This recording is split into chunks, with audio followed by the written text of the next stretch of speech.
on. Good evening. Our top story, a Portland man was arrested after allegedly threatening park rangers and hurling urine and rocks at police. Portland police say Portland park rangers were patrolling the East Bank Esplanade yesterday and approached a man who was illegally camping in a tent. Officials say 27-year-old Alexander Thurman threatened the rangers with a needle. The rangers called police, and when officers got there, Thurman allegedly threw a cup of urine and rocks at them. Police say Thurman tried to run away. However, officers eventually caught up to him and booked him into the Multnomah County Jail on multiple charges. And according to jail records, he was released earlier today. Good evening, and thank you so much for joining us for this digital edition of KATU News. I'm Barry Mangold. Tonight, we're also learning about a deadly two-car crash in Salem that happened this morning. According to Salem police, it happened around 1:30 a.m. at the intersection of Gutleber Boulevard and Liberty Road South. One person died and two others were hurt as a result. Police say they believe 33-year-old Joshua Noel Guerra drove through a red light on Gutleber. They say he then collided with 19-year-old Kazan Matthew Collins of Salem. Guerra was found dead at the scene. Collins and a passenger in his car were brought to a hospital and are expected to be okay. Police say the crash is still under investigation. Tonight, Vancouver police are investigating an alleged assault at the Vancouver Mall. According to police there, teenagers got into a fight at the food court around 8 p.m. Police say one of the parents stepped in to stop the fight, and then another parent pointed a firearm at them. The suspect parent allegedly left the food court with his kids. Police say the suspect in the fight was still believed to be in the mall, but learned they had left before police arrived. A teenager arrested accused of distributing drugs and having guns. The news is raising alarm among parents in one Washington County community last week. KATU's Victor Park spoke with the Washington County Sheriff's Office and parents about the arrest.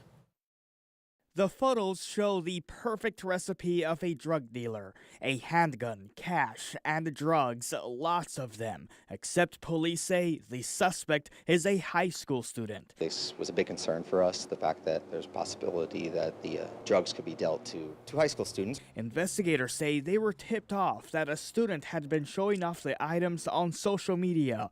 The investigation leading them to a student at Aloha High School. On March 13, the Westside Interagency Narcotics Team says they pulled over the boy in a car and found a lot of evidence. Which included a ghost gun, about a pound of marijuana, cocaine, prescription. It's a prescription medication with some codeine in it, and then also cash.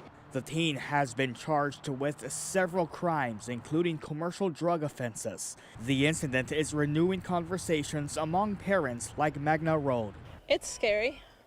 I want to believe that I trust my children not to do anything, but it scares me for children that, will go and do and purchase stuff like that. Rhodes says she feels lucky her two teens are open with her, something law enforcement is pressing parents to do before the consequences could turn devastating. Right now, we're doing everything we can to keep any kind of drugs out of the schools, keep them off the streets, because we already have seen what can happen when a small amount of any kind of drug, especially fentanyl, gets in the hands of people.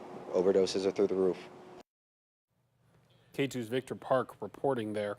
The Beaverton School District says the incident did not occur on campus, but they declined to comment further on the arrest. Meanwhile, it's unclear how long police believe the teen was in possession of drugs or if any other students got a hold of them. Turning now to an update on a head-on crash that happened last night in Hillsborough. It happened on TV Highway in Cornelius Pass around 6 p.m. Police say 2 people were hurt and 1 lost consciousness. All of them are expected to be okay. Police say first responders activated a Life Flight air ambulance based on the initial call they received. It was not used at the scene. Switching gears now to Storm Tracker 2 weather. The key words for this past week and for this weekend was it cold and rainy has Yes. been the really the words of the week? Yes. Allison Gutleber with the forecast. Back in the 50s. I know Yeah. we're not happy Right. since we had the 70s, but we just have to deal with it for the next 7 days. Then we finally get back to the 60s. Also, more rain in the forecast. So our temperatures are currently sitting in the 50s right now. Showers are out there. There is a chance for a thunderstorm, and we are going to cool down as the week goes on. I want to talk about this chance for thunderstorm. So this is a look at the SPC day 1 outlook. So anywhere in this highlighted green area is where you could see a chance for a thunderstorm. I also want to point out what's happening on radar right now. So we have some of those scattered showers all the way from Yakima over to Portland, down to Detroit, even over closer to Astoria. But I want to highlight where we're seeing some lightning. 52 strikes right now, and we're going to zoom in on this area. So this is just south of Boardman and north of Lexington. A lot of strikes of lightning right now in the area. It's going to continue for the next several minutes. But I do want to take you a couple places around our area. So this is a look at the Stoller Family Estate camera. Still have cloudy conditions out there, partly cloudy, 52 degrees. A look at downtown Portland from our bank camera, and we are seeing that it's still cloudy out there. 56 right now, southwesterly winds 6 miles per hour. Our high today was 56 at the Portland International Airport, 54 in Vancouver right now, in the 40s in LeGrand, 49 in Baker City, 48 in LeGrand, 58 in Pendleton. So you could see that 10 degrees difference over east. But as we go throughout the next couple of hours, we'll continue to see some scattered showers later on. This goes into early tomorrow morning, just isolated showers as we go into Sunday, then more rain on Monday, Tuesday, and even Wednesday. Wednesday's when we could see a lot of that heavier rain move in, and maybe even some thunderstorms as well on Wednesday. So let's look at those rain chances again. Sunday, Monday, Tuesday, Wednesday, and even Thursday, all chances for rain. Then on Friday and Saturday, we could get a break and see more of that sunshine out there. Another thing is our temperatures. We're getting much cooler going into Monday. We're on the lower 50s, well below average. Then we get back to around the mid 50s on Tuesday and even Wednesday. But then finally, when can we see these 60s again? That's going to be at the end of the 7-day forecast. So that's really the end of March and the start of April. A look at that full 7-day forecast is coming in soon, but do you want to talk about tonight? 44 degrees, showers and mostly cloudy. Tomorrow, 55 degrees. Showers will be more isolated. We're still below average. Average temperatures around this time are around 58, so it'll be about 3 degrees below that. We'll continue to see the isolated shower Sunday. Monday, scattered showers continue. The rain should really stick around for Tuesday morning, but Wednesday is when we're going to see more of that rain in the forecast.